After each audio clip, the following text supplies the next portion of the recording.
It seems like Palantir hits a new all-time high every single day, and that's because it does, and it's made a bit of a habit out of it.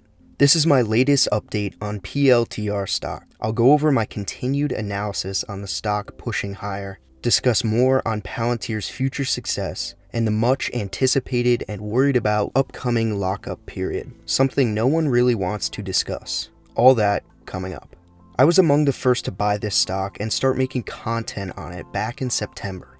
Since then, the stock has soared greater than 130% as I record this. For those that have been following, we were here at the beginning, before this company became a hype stock, before everyone was throwing their money into it, and before all of the other YouTubers were going out there saying this is such a great company. In my most recent video, I talked about the ultimate long term, meaning 5+ years from today. I got some people complaining that I didn't have a financial model to back up my prices. But the truth is that, if you've been paying any attention at all in the last few years, very few analysts have been right about the likes of the high growth companies like Tesla and even NIO, the stocks that I believe to be the best in the EV sector. But the EV sector isn't the only sector that gets misunderstood. It's nearly the entire growth sector that most traditional analysts cannot forecast well with their models. Apart from ARK Invest calling what were laughable numbers on Tesla at the time, there was no traditional analyst anyone near to write about a price target with Tesla today approaching $3,000 pre-split. So my point is, before you immediately disagree with my call that Palantir will become a multi-$100 stock around mid-decade, take some time to understand that there are few ways to predict such high future valuations with classic financial models, and even fewer analysts that would actually put out such numbers. I'm not telling you what to do, I'm not telling you to buy the stock, I was simply saying that to be the ultimate bull case for the stock, and reason to consider it as part of your portfolio. Alright, with that out of the way, I'm going to play some clips from Jim Cramer on his overall sentiment with these so-called hype stocks. Some of you may not agree with him, but I urge you to listen to him nonetheless. He is often quite in tune with the general direction of the market as a whole. The president hasn't conceded yet, but the transition is starting to take place, and I think people are looking at this with a little more calm. What do you think about it all? Yeah, I think that there's two parts of the market. There's the cyclical market, which is doing very, very well. And then there's the speculative part of the market, which is insane. I mean, we've got a lot of stocks that everyone must think are the next Teslas. And you see those go up so much that you begin to say, well, wait a second, can that continue forever? And those are the stocks that I'm really watching, because they are the so-called Robinhood stocks. There's a lot of other people who buy these now, but everything they buy goes higher. So that's what I'm focused on, is can that continue? Because that speculation is usually met with some sort of big sell-off. Hasn't happened yet, though. You get blindsided by all these people who are first-timers who don't really care about things like earnings per share or revenues per share. They just like it. And we haven't seen something like that. I don't even know how long. It's not 1999. Because it is, in some ways, an irrational market, although you could probably say that at a lot of different points, that the markets are irrational. I don't know if it's dangerous. They don't seem to sell it. I mean, when I look at Lee, L-I, and I look at NIO, N-I-O, or when I look at Carnival, or when I look at Norwegian or American Air, they don't. I don't know. I don't know where the demand comes from, that they don't even care about. They don't even care about dilution. I mean, then you have things like Palantir. Palantir doubled, but nothing happened. So maybe Palantir offered it too low. But, you know, Becky, I've not seen this in my career. And I think we have to recognize that there's like a whole group of people, maybe they're Reddit buyers. I mean, I got people criticizing me for not doing my homework on Lee, on LI.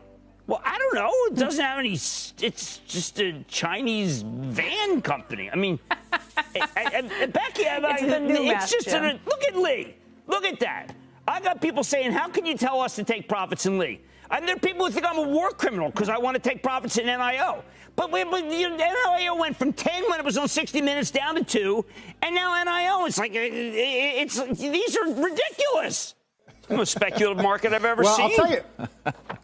I was going to say, Jim, I mean, what a confluence of headlines. And then you layer on what you were just talking about with Becky, this seemingly endless generational bid for stocks in general. I've never seen anything like it. Where are the profit takers? David, where are they? I don't know. This is, listen, we've been talking about this new cohort in the market. Yes. They're for real, man. They are real. You know, and I mean, it's not just EV stocks that are, EV companies getting merged into SPACs to go public, or any SPAC you want to talk about, or anything else. They're in everything. They are in everything. Do you agree with Jim? Now on to the lockup period. Important context to this whole situation is that Palantir went public with a direct listing, not an IPO. Something all investors should know by now. If you didn't, now you do. So there are a few ways this plays out. Current buyers could sell out of fear or greed, wanting to protect gains and defend against potential losses, and insiders might do the same when they have the chance. It comes down to the expectations about the future of the company, since downward pressure during the expiration lockup period could be either profit-taking or hedging against a potential loss once the lockup period ends. So I read an interesting IG article that I think will help us on our quest to understand what will happen with Palantir stock. So I'll just summarize it for you now. The majority of the stocks included in this article that had lockup periods expiring in October had their prices fall in anticipation of their expirations, but then many of those stocks bounced back just days later. Some had no selling at all and instead had their stock prices immediately go higher once the lockup period expired, since there was no selling, even though it had been anticipated at the time. So, as with everything in the stock market, it appears that anything can happen.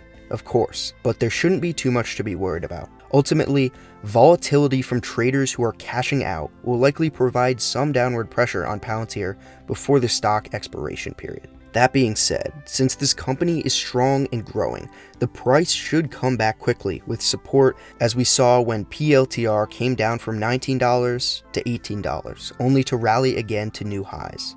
The lockup period is expected to continue until the start of the third trading day following the date of public disclosure of Palantir's financial results for 2020. Here's a Business Wire piece that goes more in depth about that and the exact timing. I'll have more for you as we get closer to it. So depending on the timing of the reporting of the results, we could see potential dips and then price stabilizations shortly after. I think we might see PLTR dip a week or two before the lockup expiration, but for us bullish long-term investors, that would mean an opportunity to add at more reasonable prices. Overall, there's not too much to be worried about. Insiders might be selling since the stock has gone up so much, and that would increase the downward pressure. But hedge funds and institutions could load up on shares given the upcoming opportunity. Another scenario is that the price could run so high before the expiration period that no dip will come to fruition. So I'll finish up this video by saying that I do foresee downward price pressure